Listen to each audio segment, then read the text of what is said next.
Welcome back to our self-defense show, and I want to talk about the children now. What you're about to see is explicit and jarring. It's become quite controversial of late.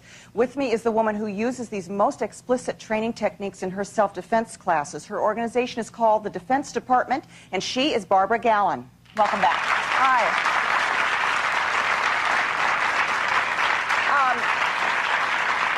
I'm saying controversial because the news is painting this picture that you've gone nuts, but what you're saying is that kids are feeling great, good about themselves. Yeah, actually, it's funny because the reporters come from the media to see what we're doing, and I think they feel very threatened by it. But the fact is, kids see what we're doing, and they go, wow, you mean I could stop someone 3 times my size from killing me?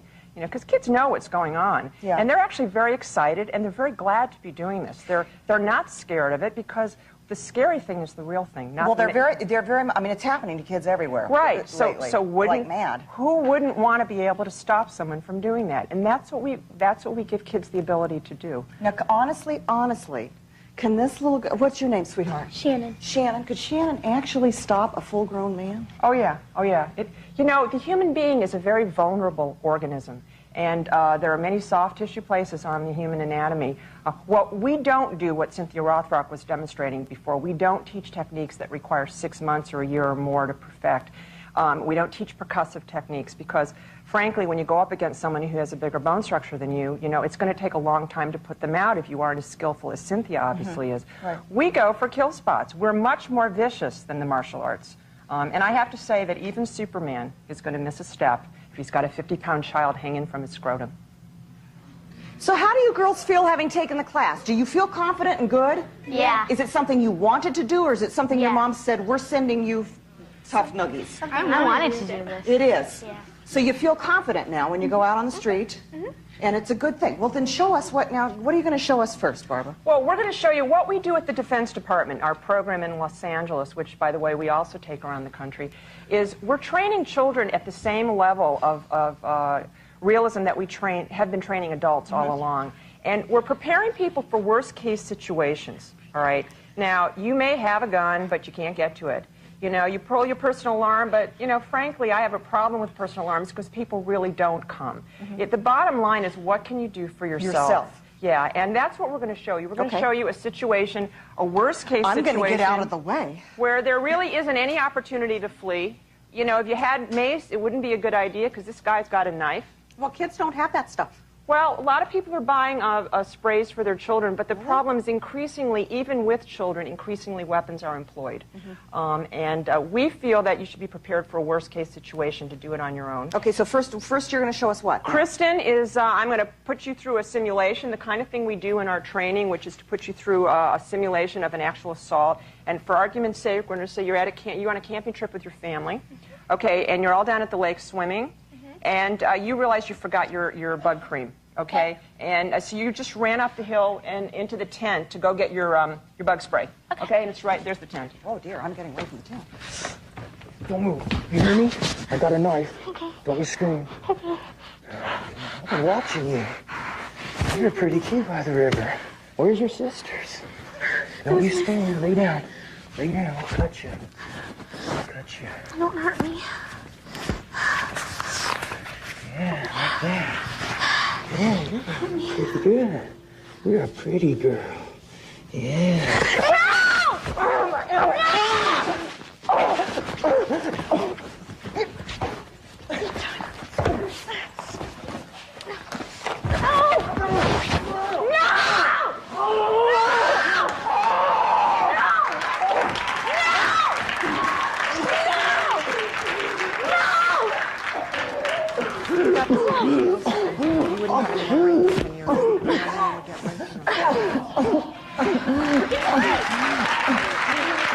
Get that knife. Don't leave him that knife. No. You're saying what now, Barbara? If you could get... I'm saying if we could get this type of program into the school systems, and we've had a lot of resistance because I think the educators and the school systems they're afraid of this. People think children will be scared. They don't give children enough credit. But the fact is, driver's education used to be something that people thought, I'll teach my own kid to drive. 30 years ago, driver's ed got into the schools, and the roads are much safer because of it. Yeah. And I think if all children got this kind of training for a worst-case situation, that's what would end abduction.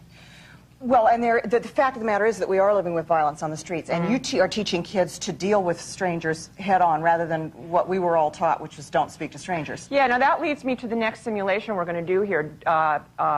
We were all taught not to talk to strangers, and when you figure that 3,500 to 4,500 kids are stolen each year, obviously that's not working. We actually teach our students, both the children and the adults, should talk to strangers. Because when you don't talk to them, what you're basically doing is ignoring them. And when you ignore someone, you allow them the element of surprise to sneak up on you. So we're going to give you a demonstration now of a child who, this is Julia. Julia had soccer practice today, and all the moms have come to pick up the kids. Your mom must have gotten delayed in traffic or something. You're waiting in front of the school, and what you're going to be dealing with here is how do you keep a stranger out of your space? Okay.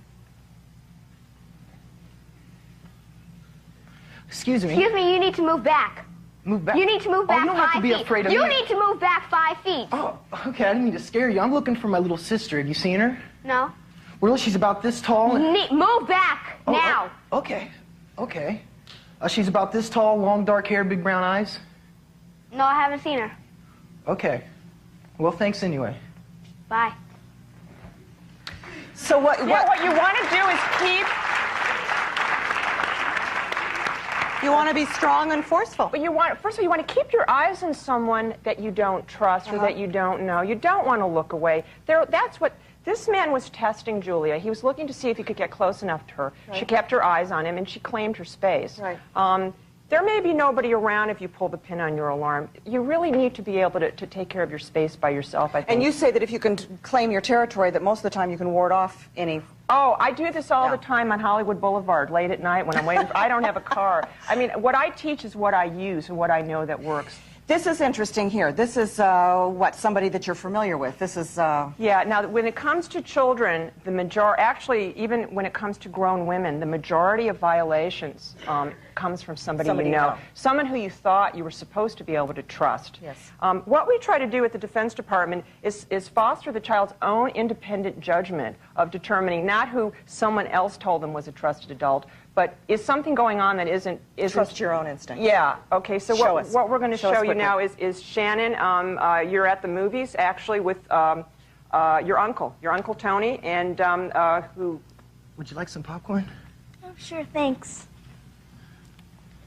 Don't touch me! Shh. Look, I didn't mean anything by it. I'm sorry. Shh, keep your voice down.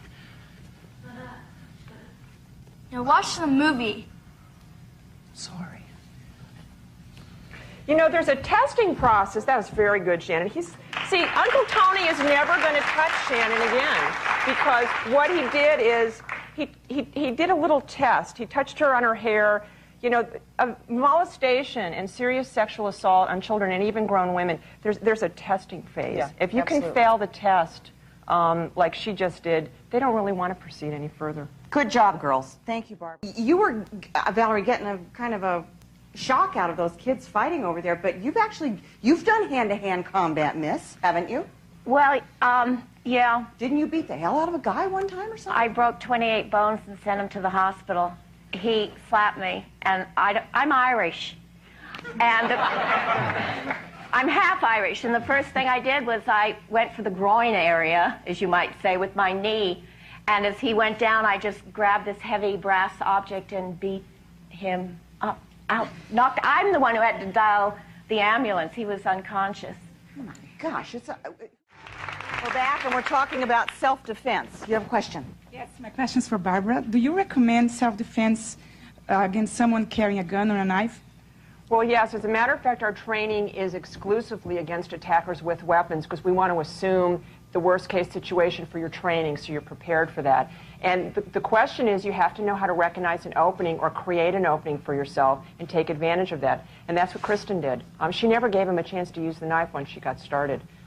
Kristen got that knife away from him, I think. Well, actually, you don't have to take the knife away from someone. Pain is an excellent disarm. And if you don't let up on the attack, he's never going to get a chance to use it. You know, his next stop is the emergency room.